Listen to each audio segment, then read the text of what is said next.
guys, myself Shalina Bhamani. With me I have my mother Shamira Bhamani. Today we have come specially for our Karachi and Pakistan friends.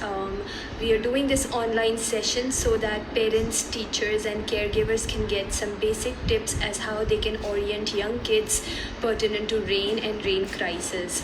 As we all know that there's a lot of urban flooding happening around, and it's a time for caregivers to invest on teaching kids how what rain emergency is all about, how they can safeguard themselves in times of rain crisis. This is also applicable for all those who face climate emergencies and crisis, and how we can teach young kids to have some mitigation strategies planned for them. So without a further ado, I hope you stay safe. I hope you stay healthy. Without a further ado, once again, let us get started with the activities that we have planned for today's PEP session. So I'll invite my mother to be part of it, and then let's just get on to the activities that we can do with our young ones. So the first activity that we want to show you is about measuring rain. You can simply take a water bottle and, for instance, select a time that, for instance, from 11 o'clock till 5 past 11, you will take this bottle outside with your kid. Try to collect the rain in 5 minutes and see how much rain has it today. So you would just write today's date 27, empty this bottle. Tomorrow, if you have rain again, can you show how you're writing 27? So you wrote 27. So tomorrow when it rains again, you might have to empty this bottle and take this bottle outside the window with your kid and let them measure that tomorrow from 11 till 5 past 11, how much did it rain, and accordingly mark and write the date of it. This way you are teaching kids that whether it rained really hard today or it rained really hard day after tomorrow, or yesterday. So this way your kids will be able to measure the rain, and young kids would love putting their hands outside the window and doing this rain measuring activity. Debriefing is very important by the parents. So every time you measure rain, you tell the child that this is a particular time we are measuring the rain, and this is a fun loving activity. Your kids would really enjoy this. The other activity that we might the kids might enjoy is this, teaching them about rain cycle. So you can clearly see that we have simply taken this paper plate, and this way we are teaching the entire rain cycle to young kids, that the evaporation happens, condensation happens, precipitation happens, and then rain happens. And you can talk about it, that look, when the sun gets warm, it just gets the water evaporated to the clouds, and when the clouds have a lot of water, it rains really hard. And this way you are teaching very young kids about the entire rain cycle in a very interesting way. If you have children who are ages 10 and over, you can ask them to create this cycle for their young siblings as well.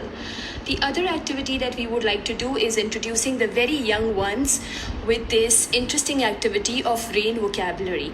So you can simply make some water drops, you can make some clouds, get them paste something. So this is a good collage work that they can do, and you can accordingly ask them to match the vocabulary, like water drop. So this is a water drop, so child would put the water drop next to water drop, and this is a cloud. And you can keep increasing the amount of vocabulary you want to give to the kids. So this is one interesting activity that you can do. Another activity, very important activity, is also, this is a good time, it's like water is all around, so you can teach sink and float concept. While teaching sink and float, you can also get them create this paper boat. We all have created when we were children, so they would love playing with this water boat in the water as well. So see, you can always say the water boat floats. Let's see if the other item floats or it sinks. So we have a fur. Oh, so the fur is also floating. Let's see this matchstick. Wow, matchstick is also floating. Let's see about this iron metal. Oh my god, it sank. So what sink? and what floats. It's a very interesting activity you can do with very young kids to give them early orientation of sinking and floating as well. Then it's very important what we are facing right now to teach to young kids that why do they see flooding all around. It is because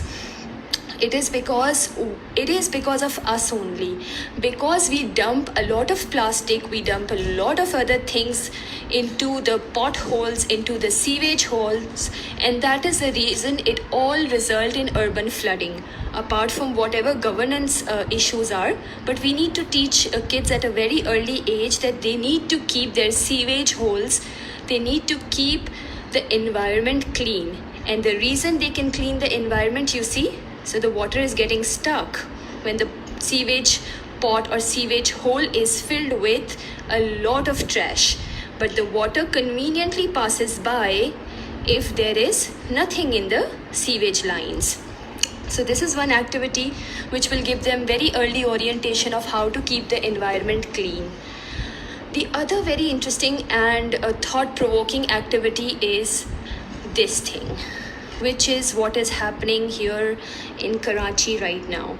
This is the activity we have used using very low cost resources. So we've just taken a simple container from our house, and this is a soil that we have taken. These are 2 toy cars, and these are some viruses that we have taken. With straws and string, we have tried giving an orientation of electricity wires as well. So you can simply teach them that kids, we will not be able to take you out. It's very unsafe to go out. It's very unhealthy to go out. The reason, because we are facing urban flooding. So you can teach them the concept of urban flooding, that there are all buildings and people around. There are cars which are stuck. There are cars which are drowning, which are sinking. There are all sorts of bacteria. There are all sorts of electric wire. So it's not safe to go out in rain. It's not safe to be out in the rain. It's better to be home.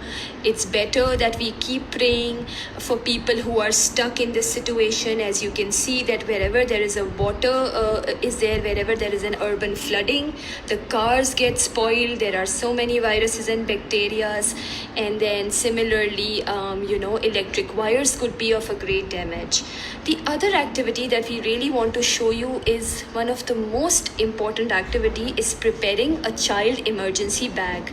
So you see, we have taken this bag with a material which is made up of parachute. So this doesn't, and then you can teach child. Can you keep it in your lap and show one by one what are the things in a child friendly bag? So you always ensure that if you have a wooden scale in your home, you keep that in a child emergency bag. And you can explain them the reason of keeping that wooden stick is because, they can always put it, if God forbidden they have to walk out, they can always put and see if there is a mud holes or potholes, or this is a bad conductor of electricity. So they can also have the importance of the wooden stick, carrying a wooden stick in their emergency bag. What is next? Let's see.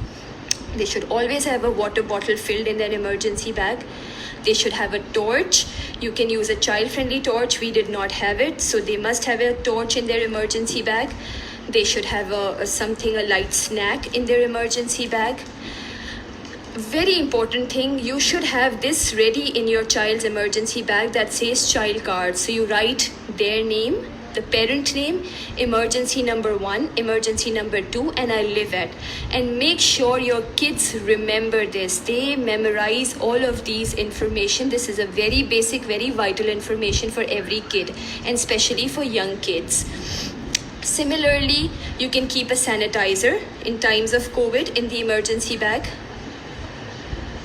You can keep an extra mask.